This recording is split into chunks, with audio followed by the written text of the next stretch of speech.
untuk optimalisasi pelaksanaan penyidikan ini dan efisiensi daripada penyidikan ini, hari ini kami tarik ke Polda Metro Jaya. Mengapa?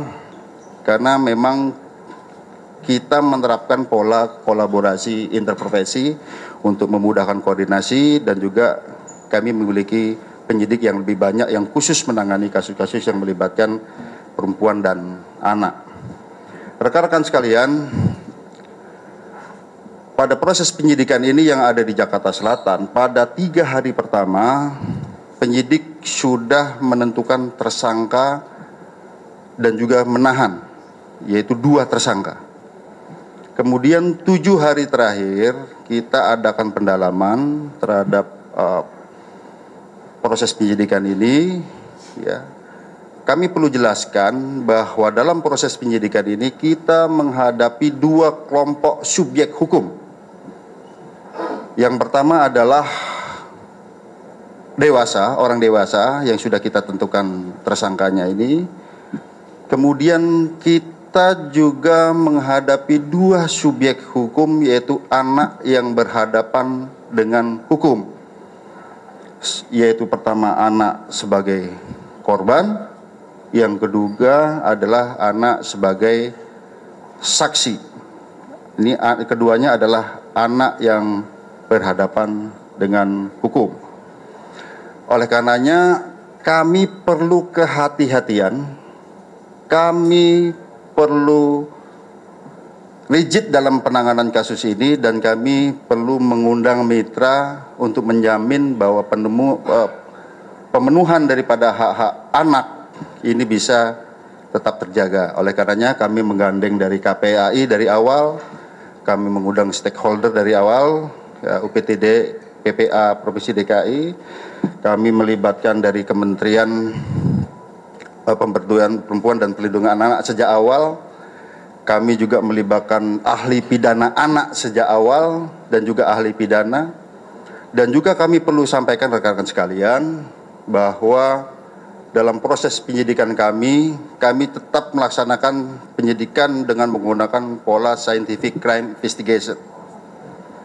Oleh karenanya rekan-rekan sekalian, dalam proses penyidikan kami telah memeriksa 10 orang saksi, ya.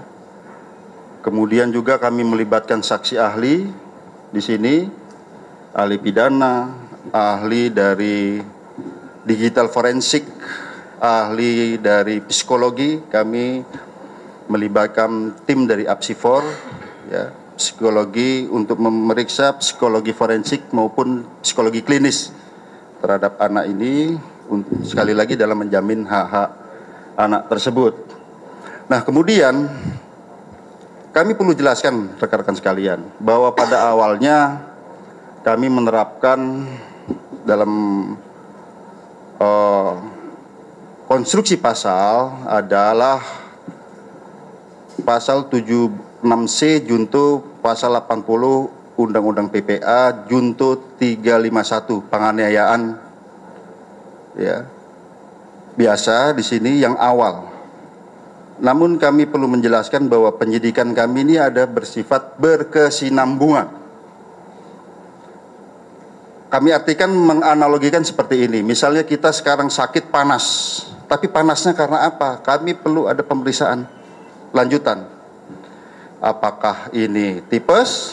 Apakah ini demam berdarah? Seperti itu dah. Kami awalnya adalah penganiayaan biasa di sini, dijuntukan dengan undang PPA tadi. Setelah kami adakan pemeriksaan, kami libatkan digital forensik, kami menemukan fakta-fakta baru, bukti chat WA, ya, video yang ada di HP. Kemudian perlu kami sampaikan, kami juga menemukan CCTV di seputaran TKP, sehingga kami bisa melihat peranan dari masing-masing orang yang ada di TKP tersebut. Dan kami berkomitmen di sini siapapun yang bersalah harus dihukum. Ya tentu saja apabila itu pun anak, secara formil ini diatur dalam Undang-Undang Peradilan Anak, secara material diatur dalam Undang-Undang Perlindungan Anak. Oleh karenanya rekan-rekan sekalian, pada kesempatan gelar pada pagi siang hari ini, pagi sampai dengan siang hari ini, kami menambah konstruksi pasal baru terhadap tersangka-tersangka ini, ya. Kemudian yang kedua, ada perubahan status dari AG yang awalnya adalah anak yang berhadapan dengan hukum, berubah menjadi atau meningkat statusnya menjadi anak yang berkonflik dengan hukum, atau dengan kata lain berubah menjadi pelaku atau anak. Jadi terhadap anak di bawah umur ini tidak boleh dibilang tersangka, ya. Jadi yang kami perlu jelaskan.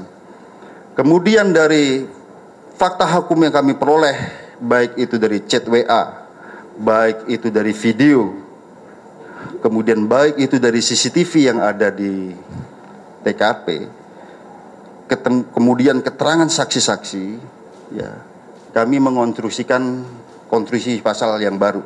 Nah, sebelum kami jelaskan, kami juga perlu menjelaskan di sini, ternyata pada awalnya para tersangka ini ataupun orang yang ada di TKP tidak memberikan keterangan yang sebenarnya. Setelah kami sesuaikan dengan CCTV, kami sesuaikan dengan alat bukti yang lain, kami sesuaikan dengan chat WA, tergambar semua peranannya di situ. Oleh karenanya, yang kami sampaikan tadi, ada peningkatan status dari anak yang berhadapan dengan hukum berubah menjadi anak yang berkonflik dengan hukum ataupun pelaku. Kemudian ada perubahan konstruksi pasal. Yang pertama, terhadap tersangka MDS. Konstruksi pasalnya adalah 355 KUHP ayat 1, subsidiar 354 ayat 1 KUHP, lebih subsidiar 353 ayat 2 KUHP, lebih subsidiar 351 ayat 2 KUHP, dan atau 76C junto 80 Undang-Undang Perlindungan Anak dengan ancaman maksimal 12 tahun penjara. Itu MDS. Ya. Kemudian terhadap tersangka SL, yaitu 355 ayat 1 junto 56 KUHP, subsidiar 354 ayat 1 KUHP junto 56 KUHP, lebih subsidiar 353 ayat 2 junto 56 KUHP, lebih subsidiar 351 ayat 2 junto 56 KUHP.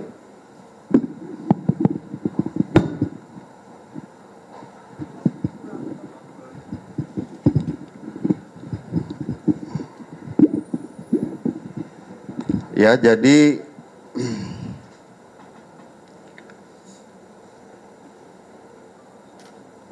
saya ulangi ya, untuk tersangka SL itu 355 KUHP 355 ayat 1 KUHP junto 56 KUHP, subsidiar 354 ayat 1 junto 56 KUHP, lebih subsidiar 353 ayat 2 junto 56 KUHP, lebih subsidiar 351 ayat 2 junto 56 KUHP, dan atau 76C junto 80 Undang-Undang Perlindungan Anak.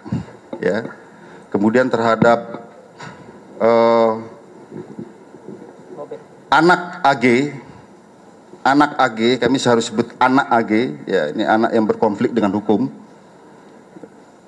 Itu pasalnya adalah 76C junto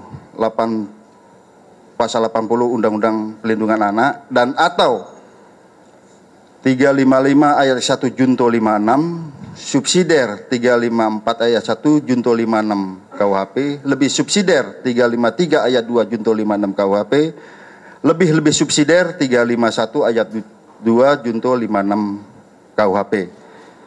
Tentang ancaman maksimal nanti ahli pidana yang akan menyampaikan, karena di sini sekali lagi rekan-rekan sekalian, secara formil terhadap anak di bawah umur itu ada perlakuan yang berbeda.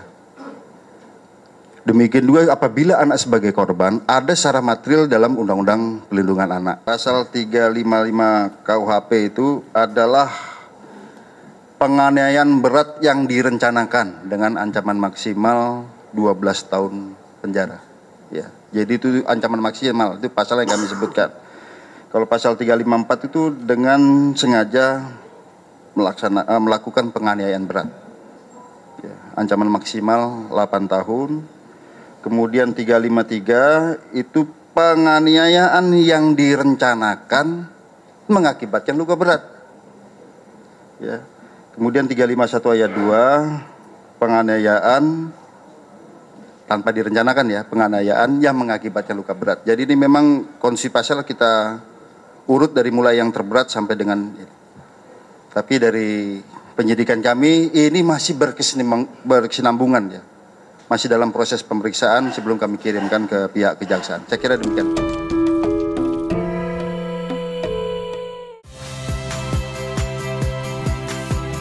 Saya Iriana Mardanus. Saksikan program-program Kompas TV melalui siaran digital, pay TV, atau media streaming lainnya. Kompas TV, independen, terpercaya.